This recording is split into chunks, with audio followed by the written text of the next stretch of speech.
వృశ్చికం వారికి గనక చూసుకున్నట్లయితే పంచమ స్థానంలో ఈ క్రూర గ్రహాల యొక్క కలయిక. ఎవరెవరు? శని, రవి ఇదివరకే కలిసి ఉన్నారు. ఇప్పుడు కొత్తగా కుజుడు కూడా ప్రవేశిస్తున్నాడు మీన రాశిలోకి మే 2వ తేదీ నుంచి. అయితే మే 2 కంటే ముందు ఒక వారం రోజుల ముందు నుంచి దాని ప్రభావం ఉంటుంది. 26 మార్చు అక్కడి నుంచి. దానివల్లే మనకి చాలా షేర్ మార్కెట్లో ఫ్లక్చువేషన్స్, బంగారం ఖరీదు రేట్ విషయంలో ఈ మార్పులు అవి కూడా వస్తూ ఉంటాయి. అయితే ఇక్కడ ఏంటంటే ప్రధానంగా ఈ గ్రహాల కలయిక మూలంగా పంచమ స్థానము అనేటువంటిది ఎటువంటి విషయాలని చెప్తుంది, ఏ విషయాల పట్ల మీరు జాగ్రత్తగా ఉండాలి, దేశకాల పరిస్థితుల్లో దీని యొక్క ప్రభావం ఎలా ఉండబోతుంది, ఈ యొక్క విషయాలు మీకు మంచిగా ఎలా మారుతాయి, కొన్ని చెడుగా ఎలా మారుతాయి, మరి వీటికి ప్రభావం వలన మీరు తీసుకోవాల్సిన జాగ్రత్తలు కానీ పరిహారాలు కానీ ఏం చేసుకోవాలి అనేటువంటి అంశాలు చెప్తుంది నేనైనప్పటికీ చెప్పిస్తుంది సాక్షాత్ లలితా అమ్మవారిగా భావిస్తూ ఆ లలితాంబిక అమ్మవారి యొక్క అనుగ్రహం మీకు పరిపూర్ణంగా కలగాలని మనస్ఫూర్తిగా కోరుకుంటూ, ఇక్కడ ఈ గ్రహాలు పంచమంలో ఉన్నందుకు ఇక్కడ మీరు గమనించండి, స్నేహితులే శత్రువులుగా మారడం, ప్రేమిస్తున్న వ్యక్తులే, ప్రేమ చూపిస్తున్న వ్యక్తులే, లేదా మీరు ఎవరికైతే ప్రేమను చూపిస్తారో వాళ్ళ మధ్యనే మీకు కొంత గొడవలు ఇవి ఇస్తూ ఉంటుంది. అందులోని పంచమ స్థానం అనేటువంటి సంతాన స్థానంగా కూడా చెప్తారు. కాబట్టి ఈ సంతానం విషయంలో ఐవీఎఫ్లు, ఐయుఐలు కొంతమందికి ఇబ్బంది ఉంటుంది. అలాంటప్పుడు వాళ్ళు రకరకాల శస్త్రచికిత్సలు అవి చేస్తూ ఉంటారు. అటువంటివి చేయించుకునేటువంటి విషయాలలో ఇక్కడ ఏంటంటే ఇలా చేయించుకునేటువంటి అంశాల్లో కొన్నిసార్లు తప్పిదాలు, కొన్నిసార్లు పాపం ఖర్చు అయిపోయి సరైనటువంటి దానికి రావాల్సినంత ఉపయోగం కలగకపోవడము, ఇబ్బంది పడడం అనేటువంటి జరుగుతూ ఉంటాయి. కాబట్టి ఈ యొక్క విషయంలో కాస్త జాగ్రత్తగా ఉండాలి. అయితే మరి ఇందులో మంచి ఏముందండి అంటే మనకు చూడండి, ఎవరు స్నేహితుడు ఎవరు శత్రువు అనే విషయం తెలిసిపోద్ది కొన్ని సందర్భాల్లో. కాబట్టి ఇది ఫిల్టర్ చేస్తుంది. అంటే నిజమైన స్నేహితుడు ఎవరు, నీకు ఇబ్బంది కలిగినప్పుడు, నువ్వు నీ యొక్క జీవితంలో చాలా ఇబ్బందులు ఎదుర్కొంటున్నప్పుడు నీకు తోడుగా ఉండేవాడు నిజమైనటువంటి స్నేహితుడు. కాబట్టి నిజమైనటువంటి స్నేహితుడిని ఫిల్టర్ చేసేటువంటి సమయం ఇది పంచమంలో ఈ గ్రహాలు ఉన్నప్పుడు. అలాగే కొన్ని ప్రేమ వ్యవహారాలు అనుకోండి, అదేవిధంగా కొన్ని నిర్ణయాలు తీసుకునేటప్పుడు ప్రధానంగా జాగ్రత్తగా ఉండాలి. పంచమ స్థానం అనేటువంటి నిర్ణయ స్థానంగా చెప్తూ ఉంటారు. కాబట్టి ఎటువంటి నిర్ణయం తొందరపడి ఏమైనా తీసేసుకుంటున్నాం ఆవేశంలోని, అదేవిధంగా బాగా సంతోషంలో ఉన్నప్పుడు ఇది నిర్ణయం తీసుకోవద్దని మనకు శాస్త్రాలు చెప్తున్నాయి. అంటే ఆ సమయంలో తొందరపడి ఏదో తీసేసుకుంటాం మోహం వల్ల, క్రోధం వల్ల. కాబట్టి ఈ విషయాల్లో జాగ్రత్తగా ఉంటూ, ముఖ్యంగా మీరు ఉగ్రదేవత ఆరాధన అంటే శక్తి దేవతలు ఉంటారు దశమహావిద్యలో ఉండేటువంటివి, లేదా శివారాధన, నమశివాయ అనేటువంటి మంత్రము ఖచ్చితంగా మీకు మంచి ఫలితాలని ఇవ్వనుంది.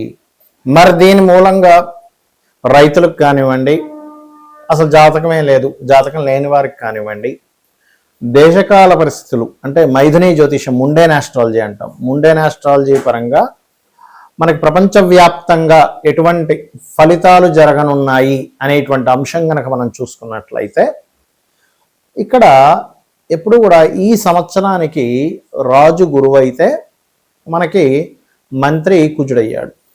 గురువు అయినటువంటి రాజు మీనరాశిలో ఉండేటువంటి ఎనర్జీ అంటే మనకి ఒక గ్రహం ఎప్పుడు కూడా మనకి పరాశర మహర్షి చెప్పినట్టుగా ఆత్మ సంబంధినో ఏచ ఏ నిజసధార్మిణ దశాంతర్దశాశ్వేవ దిశంతి స్వదశాఫలం.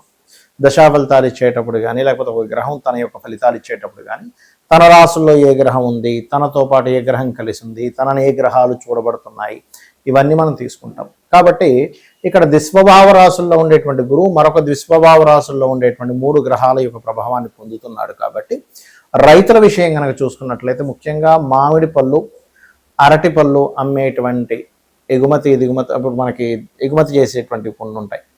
ఇటువంటివి ఈ పంటలు పండించేటువంటి రైతులు కాస్త ముందుగానే వర్షాలు పడబోతున్నాయి, అనవసరంగా పండు ఏదైనా మనకి దెబ్బతింటుంది. ఇప్పుడు ఏంటంటే వడగళ్ళ వానలు, విపరీతమైన వర్షాలు, లేకపోతే విపరీతమైన గాలులు, ఎండాకాలంలో విపరీతమైన వర్షాలు పడతాయి. చూడండి, గుర్తుపెట్టుకోండి.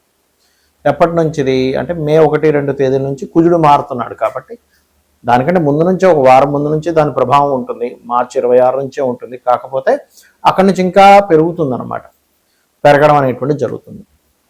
మరి ఈ పసుపు అంటే పచ్చగా ఉండేటువంటివి ఏవైతే ఉంటాయో అందులో అరటి పళ్ళు ఉంటాయి, మామిడి పళ్ళు ఉంటాయి, ఇంకేవైతే పండ్లు ఉంటాయో వాటి మీద దాని ప్రభావం ఉంటుంది చెప్పాలంటే. మరి ఈ యుద్ధ సంబంధించినటువంటి విషయంలో అంటే ఖచ్చితంగా మీరు చూడొచ్చు, ఒక వారం ముందు నుంచే అంటే మే 2 నుంచి కుజుడు మారుతున్నాడు అంటే దాదాపుగా మార్చి 26వ తేదీ నుంచే ఈ యుద్ధ సంబంధించినటువంటి విషయంలో తీవ్రత బాగా పెరుగుతుంది. ఇవన్నీ అసలు మనం ఎందుకు చెప్పుకుంటున్నాం, ఎక్కడో జరిగే యుద్ధం గురించి మనకి ఎందుకు అంటే, ఎక్కడో యుద్ధం జరుగుతూ ఉందంటే ప్రతి దేశంలో ప్రతి ఒక్కరికి ఏదో రూపంలో వాళ్ళకి దాని యొక్క ప్రభావం పడుతూ ఉంటుంది. అంటే ఏమిటి, ఇప్పుడు మనకి వంట చమురు ఏవైతే గ్యాస్ ఉందో దాని మీద ప్రభావం, పెట్రోల్ డీజిల్స్ మీద ప్రభావం, లేకపోతే ఆయా దేశాల్లో కొంతమంది మన భారతీయులు ఉంటారు, ఆ భారతీయులు అక్కడ ఉంటే ఒకవేళ కొంచెం సరిహద్దు ప్రాంతాల్లో ఉంటే కొంచెం లోపలిగా వెళ్ళి ఉండడం. ఇక్కడ ఏంటంటే యుద్ధం ఎప్పుడూ కూడా పెరగకూడదు, మనందరం అదే కోరుకోవాలి. కానీ గ్రహస్థితులు ఏం చెప్తున్నాయి మనకి, పోయిన సంవత్సరం లాగే ఈ సంవత్సరం కూడా గురువు 3 రాసులు మారుతున్నాడు. పోయిన సంవత్సరం చూడండి, మనకి పరాభవనామ సంవత్సరానికి ముందు మనకి ఏదైతే సంవత్సరం ఉందో విశ్వవసునామ సంవత్సరంలో కూడా మనకి గురువు వృషభ రాశిలో ఉండేటువంటి గురువు మిథునం నుంచి కర్కాటకంలోకి వెళ్ళాడు. అందుకే చూడండి, పరాభవం రాకముందే యుద్ధాలు ప్రారంభమయ్యాయి.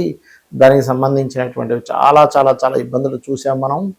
మరలా పరాభవనామ సంవత్సరంలో కూడా 3 రాసులు మారుతున్నాడు గురువు. అంటే కర్కాటకంలోకి వచ్చేసిన గురువు మిథునంలోకి వెళ్ళిపోయాడు. మిథునం నుంచి మరలా 3 రాసులు, అంటే మిథునము, కర్కాటకము, సింహం, ఇలా 3 రాసులు మారడము, 3 సార్లు పంచగ్రహ కూటమి కలయిక, ఇవన్నీ ఏం చెప్తున్నాయి, ఇజ్రాయెల్లో ఇప్పుడు ఉండేటువంటి విపరీతమైన కాకుల యొక్క దాడి, ఇవన్నీ ఏం చెప్తున్నాయంటే ఇస్లాం కంట్రీస్ ఏవైతే ఉంటాయో అక్కడ ఉండేటువంటి దేశాలకి చాలా చాలా చాలా యుద్ధము యొక్క సంబంధించినటువంటి విషయం చాలా తీవ్ర స్థాయికి వెళ్ళనుంది. కాబట్టి ఇక్కడ ఏంటి, సామాన్య ప్రజలు, అది అక్కడ ముస్లిమ్స్ అయినా ఎవరైనా కానీ, ఇప్పుడు యుద్ధంలో పాల్గొనేటువంటి వాడికి మాత్రమే ఇబ్బంది ఉండేది ఒకప్పుడు. ఇప్పుడు అలాగా సామాన్య ప్రజల మీద పడుతుంది. కాబట్టి సామాన్య ప్రజలు అక్కడ ఉండేటువంటి వారు వీలైనంత మటుకు కాస్త అక్కడ ఏదైనా బంకర్లు అవి ఉంటే వాటిల్లో కాస్త ఉండడము, ఇటువంటివన్నీ చేయాలి. ఎందుకంటే ఇక్కడ ఈ 3 గ్రహాల యొక్క కలయిక అనేకమైనటువంటి దేశాలను ఇన్వాల్వ్ అయ్యేలా చేస్తుంది. అంటే వారు కూడా మేము కూడా యుద్ధంలోకి వస్తామనేటువంటి ప్రభావాన్ని పెంచుతూ ఉంటుంది. కాబట్టి ఈ విషయంలో అతి ముఖ్యంగా జాగ్రత్తగా ఉండాలి. మరి దీనికి ఏమిటి, ఇప్పుడు ఇందాక నేను మీకు ఒకటి విషయం చెప్పాను, ఏమన్నా మరి జాతకం లేని వాళ్ళు ఏం చూసుకోవాలి. ఈ 3 గ్రహాలు సహజ 12వ స్థానంలో ఉన్నది కాబట్టి ఖర్చులు, మదుపు పెట్టేటువంటి విషయాలు, వివాహ జీవితం మీద, ఈ 3 మీద జాగ్రత్తగా ఉండాలి.